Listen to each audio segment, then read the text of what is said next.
John Frenzy, welcome. Well, great to be here. Great to be Hall of Fame rider, broadcaster. We had to change your shirt. That's right. I had green on. I couldn't sneak the green on. Pull that mic in a little closer to you. Normally, you don't need a microphone, Frenzy, but of all these stories, John, where do you want to start today? I want to start on the fact that it's a big game tomorrow night, a huge game tomorrow night. Perfect. Riders played spectacular against the Argos in Toronto. Determined all-around game, showing that their heart was into it. We all wondered, after that 2-day layoff and the third bye they've had this year, which is ridiculous, what sort of frame of mind would they come back to when they get back together here, then go down to Toronto? Would they be ready to go all out, or would their mind still be on a holiday? It wasn't. They were focused right from the beginning, and they all played 100%, I thought. It was a great victory for the Riders, and I'm sure that's on their mind going into tomorrow night's game. The same thing they're going to need against the against the Winnipeg Bombers. The Bombers are ticked off what's happened lately to them. They've lost 2 games, but outscored 70-51. The last 2 games, 7 quarters with 10 touchdowns, or 8 touchdowns been scored against them. It's been ridiculous how they've fallen apart. It goes back to, in a way, to Richie Hall's famous prevent defense, which for his sake seems to do nothing but prevent him from winning, whether it was a defensive coordinator in Regina or a coach of the Eskimos or coach of the Bombers. And they're very upset in Winnipeg. Got 2 or 3 fans here. That's all I've got in Winnipeg, by the way. Friends, I'm surprised it's that high. They're really upset, but it's what you and I talked about. They got a halfback playing quarterback. In Strevler. Strevler the leveler.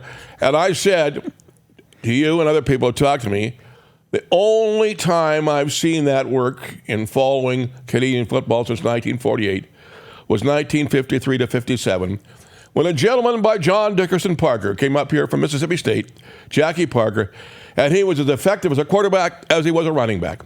And sometimes he'd play half the game at quarterback, the other half as a running back. He was an unbelievable football player, but I don't think Mr. Strevler is that kind of guy.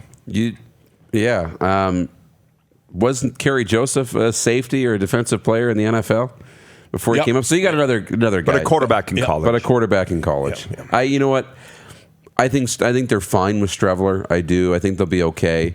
But what kind of scares me is what happens if he goes down too. I don't know necessarily that I would put Strevler in the top tier of quarterbacks in the CFL. I'm not doing that, but I think they're okay. I think they're comfortable with his ability to manage this team and keep them moving forward.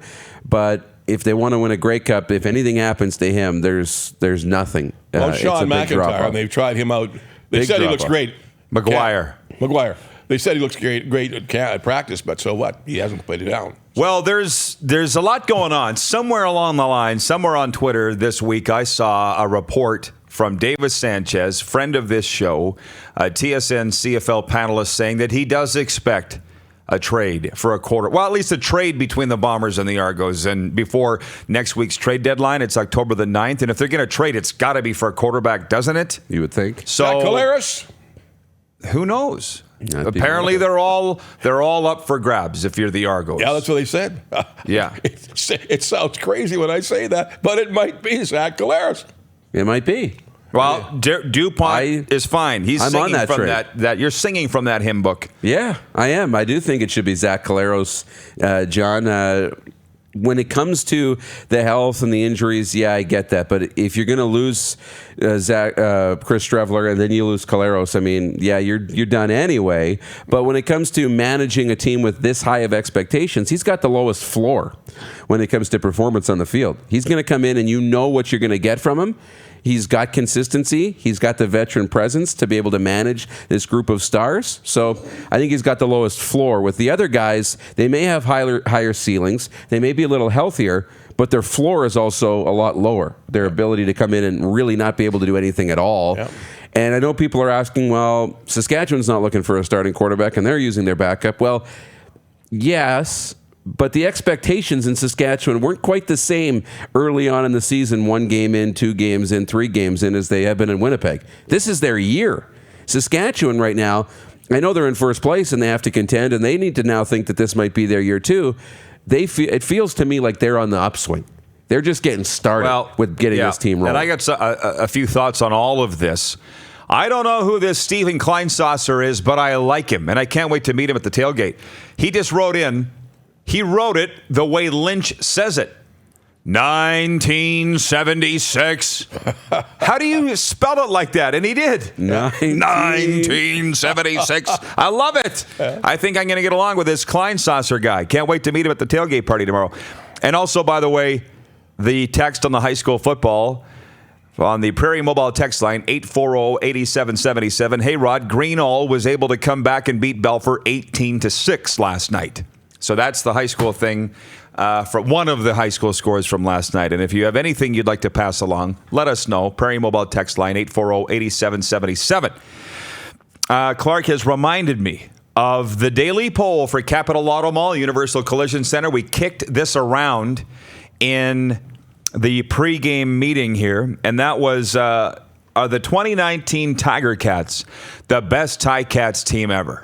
And I wanted to talk about this because they open up Week 17 tonight with Friday Night Football. The Edmonton Eskimos are in there. The Tiger Cats are 11-3. They've been in the news this week, don't you know? Oh? The Tiger Cats and their linebacker, Simone Lawrence. Are the 2019 Tiger Cats the best TiCats team ever? What do you think the respondents, the leading is? Don't look at my prompt. What do you think? I'm trying to just see how I can evaluate people. No, they'll say no. 45.8% of the vote, that lead, says no, they are not. 39.6% say time will tell. So it's too soon to say that. And 14.6% say, yes, this is the best TiCats team ever. Yeah. I would think that's our viewers from Hamilton, although we've been blocked by several in the 905. I'm not going down that road today. I started myself down that road. Not going down that road. 1972? Well, that was my question to Lynch. If not now, when? The 1972 Tiger Cats beat the Rough Riders in the Grey Cup. The 1999 that's the year I was Ticat, they're outstanding. 13-10. Wasn't Joe Munford leading that defense? That was their record or the score of the game? Score on the Grey Cup game was 13-10. Last play of the game, they kicked a field goal. In 99, wasn't that Joe Munford leading that defense? Oh, yeah. Yep. And Danny McManus. And Danny Mack. Yep. And who did we have? The commissioner of the CEBL. Oh, yeah, Mike Moriali. Mike Moriali. Oh, yeah, he was Champion, big. Great receiver, champion. Tony Champion. That was Tony Flutie Champion. He wasn't in 99. I don't think. 99, Darren Flutie. 89, Tony Well, Champion. look. It's almost. We should almost have a Hamiltonian on. And I guess you did yesterday in Marshall Ferguson. They would know better, people from Hamilton, what's the best TiCats team ever. The point is, they're saying they're the best team ever. And to be honest with you, from a Hamilton perspective, I would be concerned by that. Because what were we saying? What were we hearing from them earlier in the season? We're not getting enough respect. We're not up there in the power rankings. We're not up there in the simulation. Who really gives a gopher's ass about that? They disrespected us. Clark just said that into my ear. They disrespected us.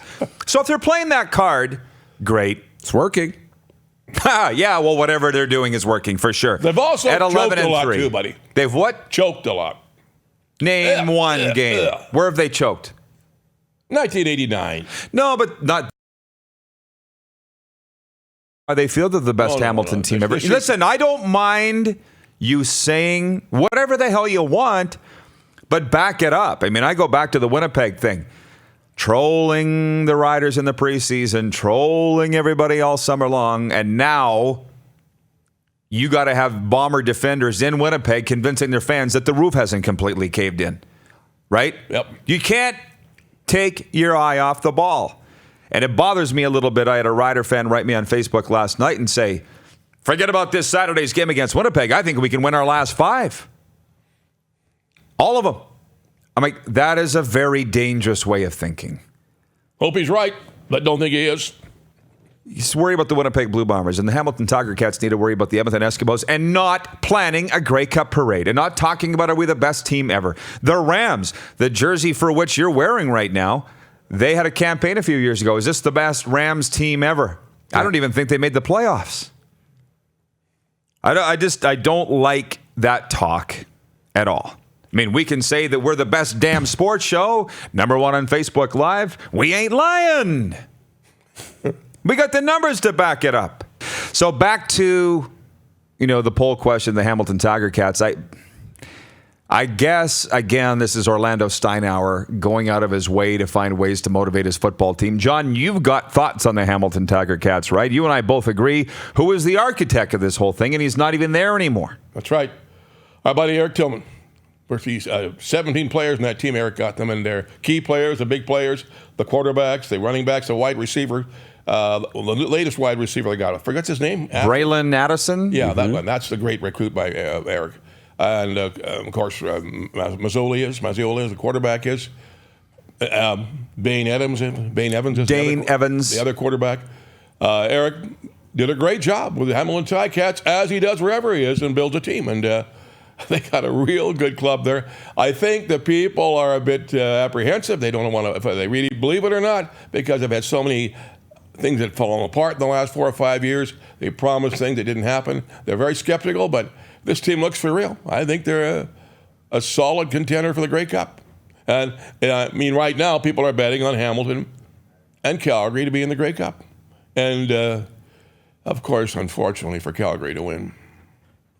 You almost puked when you said that. Yeah, well, I hate them. You almost puked. I hate them. I won't even watch the game. By the way, Nelson watching from Phoenix this morning, he says, I must say I watched the Vegas Golden Knights Facebook Live pregame opening night. It was very choppy and roughly put together. This show takes the cake in quality and structure. So thank you, Nelson, for that. I appreciate it. You're watching Rod Pedersen On Demand. For more of The Rod Pedersen Show, visit rodpedersen.com or follow Rod Pedersen on social media.